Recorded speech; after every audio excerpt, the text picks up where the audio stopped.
last time, unfortunately, we were a little late, but now we're right on time. So allow me to, first of all, welcome all of you to City Hall for this very brief press statement, after which I can take one or two questions from all of you. So welcome, and you've come in good numbers. I'd like to address the issue that you all know has been happening between the Nairobi County Government and Kenya Power and Lighting Company. And this matter has had a history. It has been a matter running over many years, where the county has claimed money owed to it, around 4.5 billion, 4.9 billion to be exact. And Kenya Power had claims against the county. Initially, the claim was at 3 billion. We undertook a joint verification exercise over a whole year, where we looked at meters and accounts. We found some of those meters and accounts not being within the purview of Nairobi County. Some were very far away. And ultimately we settled. We're both government. We settled on an amount, and we agreed on a payment process. The county government is mandated to collect fees and charges as well, because the people of Nairobi want services. The people of Nairobi want their roads fixed. They want, garbage collected. They want medicine in hospitals. And so there had been a long-standing issue around the bailiffs, which previously used to be paid but had not been paid for a long time. Now, in the same way that when you don't pay electricity, Kenya Power disconnects you, the county government has remedies under the National Rating Act 2024, which was signed into law by our President, William Ruto, that stipulates actions that can be taken by the county government. Some of these actions include removal of county services, and also include, clamping a building. And I think you've seen it before, where the county government has come and taken over a building or prevented access to premises, so that matter is resolved. However, I'm happy that today we've had a meeting, a fruitful meeting, with the leadership of the Ministry of Energy, led by Cabinet Secretary Opio and I. We had the head of public service, we had Kenya Power Limited, and we had our officers and teams. And we agreed on a number of issues, and a joint statement is going to be issued.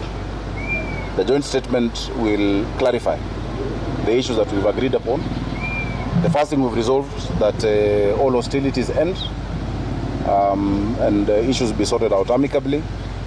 We have now given instructions to restore water supply to their premises, and to remove the trucks that had been blocking access.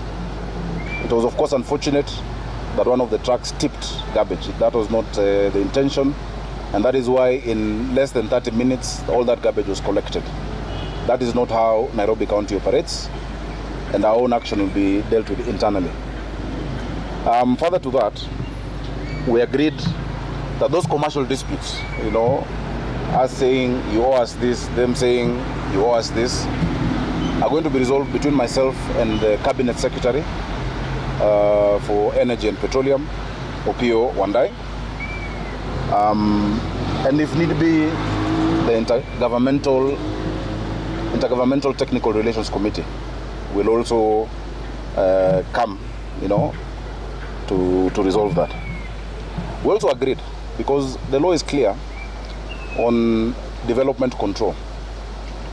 All development control within a county is under the purview of the county government. Whether it is power lines, whether it is electricity transmission, that is under PLUPA, Physical Land Use Planning Act, 2019, as well as its schedules. In specific, the third schedule. And so the issue of whale leaves will be discussed. That one we shall agree together. Already, the summit, which is chaired by His Excellency the President and attended by all governors in the country, agreed that all government institutions must adhere to development control regulations. And now I'm very happy with many of them, especially Kenya, where before doing a road or before doing any development, they seek approval and concurrence with the county government. We have seen proliferation of lines and fiber and cutting down of trees to create space for that activity which is commercial. But we've resolved it amicably. So I think further to that, because we've resolved all those issues, and really, really, no one wishes for such a situation. We had meetings as recently as December and agreed this is how we'll be solving our issues. But when you just disconnect us at will, then we're also entitled to enforce. But an eye for an eye, we will lose our sight, and that is not the country that we want. But I'd also like to take this opportunity as a notice, because we're doing a lot of work in this city. We're building stadia, we're building schools, ECDs, we're building hospitals, we're feeding children, we're sorting out, you've seen the cleanup work that is happening. Everybody must pay their fair share of what is required in this county. And so this notice is to now, beyond that issue, to all ratepayers in Nairobi. The deadline for payment of rates is March of 2025. You can get your bills on www.nairobiservices.go.ke or dial *647#. I think it's good to remind all of us of our responsibility.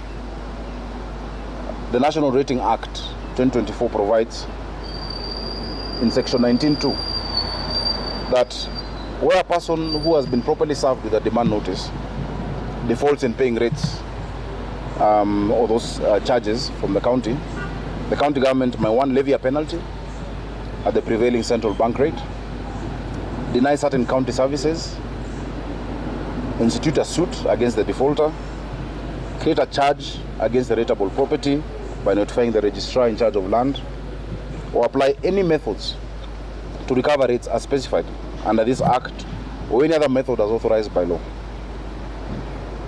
You can also appoint a receiver on the rateable property to recover rent from tenants.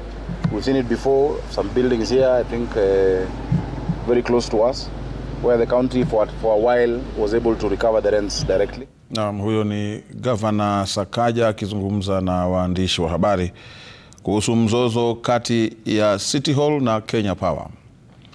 Kwingineko, kesi inayohusisha kupotea